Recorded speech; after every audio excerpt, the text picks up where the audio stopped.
Voici maintenant 3 portraits croisés, portraits de ces anonymes qui se sont retrouvés à plusieurs reprises au cœur de l'actualité pour des raisons différentes. Ebola, la crise syrienne, irakienne. Malgré cela, les demandes de départ volontaire augmentent. Rien ne semble pouvoir freiner leur objectif. En devenant travailleurs humanitaires, ils ont fait le choix d'une vie pas ordinaire. Diane Benzina, Pierre Beretta.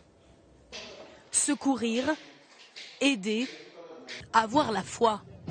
Jamais la mission des travailleurs humanitaires n'aura été aussi difficile à accomplir. Et pourtant, dans moins d'une semaine, Simon Doreille, 30 ans, part à l'aventure. Aujourd'hui, il vient récupérer son billet d'avion direction l'Afghanistan, où il va passer 4 mois. Avec Action contre la faim, il va coordonner un projet d'hygiène et d'assainissement des eaux. Dernier briefing pour lui présenter la zone et les règles de sécurité. Il y a des zones où tu ne pourras pas aller.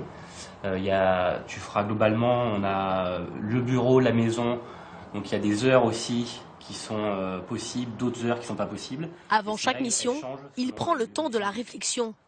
Il a déjà passé 1 an au Pakistan, mais refuse certaines destinations, comme la Syrie. Les risques, on les a tous à l'esprit. On imagine les kidnappings, les attentats. Le fait qu'il y ait des mesures en place pour les limiter, c'est rassurant. Jusqu'où le risque est-il acceptable? Quelles sont les limites? C'est la question à laquelle chaque travailleur humanitaire doit répondre. Hélène Hainaut travaille sur un tout autre terrain. Guékidou, en Guinée, l'épicentre du virus Ebola. Elle vient d'y passer 5 semaines avec Médecins sans frontières. Son secret, avoir su faire de la peur une protection. Il y a toujours une peur dans le coin de la tête, mais cette peur, moi personnellement, je l'ai utilisée pour rester toujours très très vigilante, toujours en état d'alerte et de suivre à la lettre les procédures et les protocoles qui sont déjà mis en place. Et puis elle a surtout chevillé au corps la vocation d'aider les autres. On a des familles qui sont complètement dévastées. On a des fois admis le papa, la maman, les 2 enfants, et puis à la fin on n'en sort que 1. Et c'est pour celui-là qu'on doit être présent. Des rencontres qui changent une vie. Élise Bogossian en a eu aussi.